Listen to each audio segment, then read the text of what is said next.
बिस्मिल्लाहिर्रहमानिर्रहीम अस्सलाम वालेकुम। आई एम तैमूर परदेसी तैमूर academy.com की जन्म से एक और न्यू वीडियो के साथ हाजिर हूँ। इंशाल्लाह आज मैं इस वीडियो में आप लोगों को ये बताऊंगा कि कौन सा टॉपिक है जिस पे आप लोग वीडियोस मत बनाएं, वरना आपका चैनल सस्पेंड हो जाएगा, डीमोनेटाइज हो जाएगा और पक्का पक्का वफात पा जाएगा यूट्यूब से। अब ये टॉपिक बहुत ज़्यादा लोगों के चैनल ले डूबा है और ले डूब रहा है और जाते जा रहे हैं, चैनल उड़ते जा रहे हैं। कौन सा टॉपिक है, आपको क्या एहतियात करनी होगी, सारा कुछ बताता हूँ इस वीडियो में।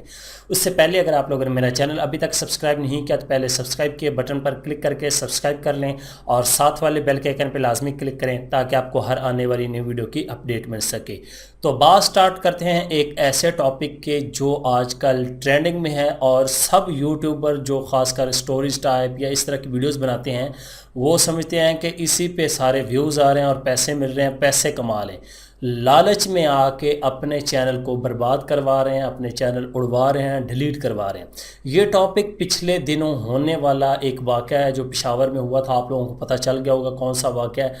उस टॉपिक पे जो जो लोग वीडियोस बना रहे हैं उनके चैनल डीमोनेटाइज हो रहे हैं, सस्पेंड हो रहे हैं, डिलीट हो रहे हैं। तो मेरी आप लोगों से एक ही अपील है, आप लोगों को एक ही मैसेज है कि इस तरह के टॉपिक्स पे वीडियोस मत बनाया करें। आप लोग समझते हैं कि ये तो यूट्यूबर ऐसे ही कहते हैं, ऐसे नहीं कहते। यूट्यूब की एक पॉलिसी है, उसके अंदर बाकायदा लिखा हुआ है कि इस तरह के टॉपिक्स पे आप वीडियोस मत बनाएं वरना आप लोगों को नुकसान उठाना पड़ेगा। अब बहुत ज़्यादा चैनल, बड़े बड़े चैनल जो हैं वो सस्पेंड कर दिए गए हैं। अब पता नहीं वो बैक रिकवर होते हैं या नहीं होते। बिना किसी स्ट्राइक के, बिना किसी वजह के, सिर्फ उस टॉपिक पे जिसने वीडियोस बनाई उनको सस्पेंड कर दिया गया।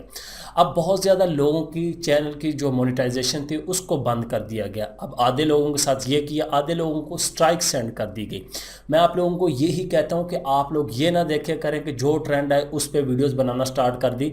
पहले ट्रेंड को देखें कि क्या आपकी ये यूट्यूब की कम्युनिटी गाइडलाइन पे पूरा उतर रहा है। उसके बाद अगर आप लोगों को पता चल जाए कि यार ये वाकई अच्छा ट्रेंड है, उसके बाद आप लोग वीडियोस बनाएं। हम क्यों नहीं बना लेते उस तरह के ट्रेंड पे? हमें भी पता चल रहा होता है क्या क्या ट्रेंड दुनिया में चल रहे हैं, क्या पाकिस्तान में चल रहे होते हैं, लेकिन देखना पड़ता है कि किस ट्रेंड पे वीडियोस बनानी पड़ेगी, किस पे नहीं, वरना आप लोगों को नुकसान उठाना। उसके बाद एक और जो टॉपिक है, पिछले दिनों आप लोगों को पता है ईद गुजरी। ईद के दिनों में बहुत ज़्यादा लोगों ने वायलेशन की। अब उन लोगों को समझ लग गई होगी क्या वीडियोज़ अपलोड की जिन्होंने। इस तरह की चीज़ें नहीं दिखाई जा सकती, यूट्यूब की पॉलिसी में नहीं है। अगर जो जो दिखाएं, किसी की किस्मत ये चल गई, मोनेटाइज चलते हैं, व्यूज़ ज़्यादा आ गया, उसके बाद चैनल उड़ गया, डीमोनेटाइज हो गया, तो नुकसान आप लोगों का है। इसलिए मेरा मशवरा है कि ट्रेंड को देख लिया करें, ये किस तरह का है, ये यूट्यूब की कम्युनिटी गाइडलाइन को कहीं ब्रेक तो नहीं कर रहा, उनके रूल्स के मुताबिक है, तो फिर आप लोग वीडियोज़ बनाएं। मेरी अब आप लोगों से यही रिक्वेस्ट है कि दोबारा इस टॉपिक पे वीडियोज़ मत बनाएं। अगर नेक्स्ट आने वाले दिनों में भी कोई ऐसा टॉपिक मिलता है या ट्रेंड आता है तो वीडियोस मत बनाएं। आप वैसे बना सकते हैं, अगर आप लोगों का चैनल है तो फिर इस तरह उस पर रिस्क ना लें, दूसरे चैनल पे आप लोग बना सकते हैं या फेसबुक वगैरह पे लगा सकते हैं। उम्मीद करता हूं कि आज की वीडियो आप लोगों को ज़रूर पसंद आएगी। Thanks for watching.